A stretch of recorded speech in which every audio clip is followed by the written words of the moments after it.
পরিপূর্ণভাবে ইসলাম মানা ছাড়া কোনো রাস্তা আছে বলেন না। পরিপূর্ণভাবে ইসলাম মানার অর্থ কি? নামাজ, রোজা, হজ, যাকাতে যেরকম আল্লাহর আইন মানি, রাজনীতি, বিচারনীতি, শিক্ষানীতি, অর্থনীতি, সমাজনীতি, রাষ্ট্রনীতি সব জায়গায় কি মানতে হবে? ইসলাম মানতে হবে। যদি নামাজ, রোজা ইসলাম মানলাম, রাজনীতিতে ইসলাম মানলাম না, তাহলে কি ইমানদার হয়ে কবরে যাওয়া সম্ভব না? এই জন্য আল্লাহ তাআলা বলছেন, হে ইমানদারগণ, তোমরা পরিপূর্ণভাবে ইসলাম মানো।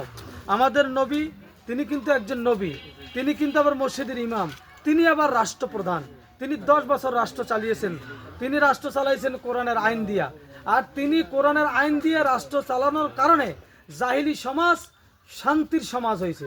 এখনো যদি মানুষ সেই নবীর আদর্শ কোরআনের আইন দিয়ে এই সমাজ রাষ্ট্র পরিচালনা করে, অবশ্যই আল্লাহ তাআলা ওই যুগের মতন আবার শান্তি নাজিল করবেন।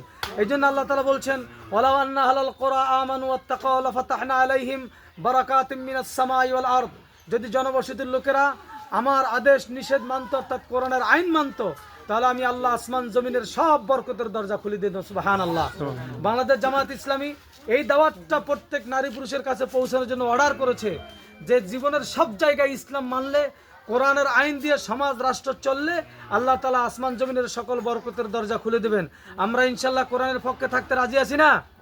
আমরা ওই নবীর সুপারিশ পেয়ে জান্নাতে যদি যেতে চাই, অবশ্যই নবীকে যেরকম নামাজ, রোজায়, পর্দা, পুশিদায় মানি, রাজনীতিতেও নবীকে মানতে হবে। নবী রাজনীতি করেছেন, এজন্য আমরা রাজনীতি করব। নবী নামাজ পড়েছেন, এজন্য আমরা নামাজ পড়ব। নবী রোজা রেখেছেন, এজন্য আমরা রোজা রাখবো, তাই না? নবী যে যা করছে আমিও তা করব। তাই নবী যদি রাজনীতি করে থাকে, আমি নবীর রাজনীতির বাইরে যাওয়া কি আমার দ্বারা সম্ভব? তাহলে কবরে গেলে কি আমি নবীকে চিনতে পারবো? হাসর ময়দানে নবীর হাতে কি পানি পান করতে পারবো?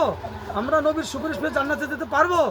যদি নবীর সুপারিশ পেয়ে জান্নাতে যেতে চাই, অবশ্যই নামাজ, রোজা, হজ, যাকাত, রাজনীতি, শিক্ষানীতি, বিচারনীতি, রাষ্ট্রনীতি সব জায়গায় নবীকে মানা লাগবে।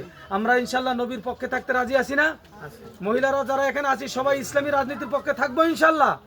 আমরা ইসলামের পক্ষে থাকবো, ইসলামী রাজনীতির পক্ষে থাকবো, এবং ইসলামী রাজনীতির পক্ষে যারা থাকবে তাদেরকে ইনশাআল্লাহ আমরা ভোট দেব। রাজি আছি তো ইনশাআল্লাহ সবাই? কি বলেন? আমি কি খারাপ বলছি মা বোনেরা?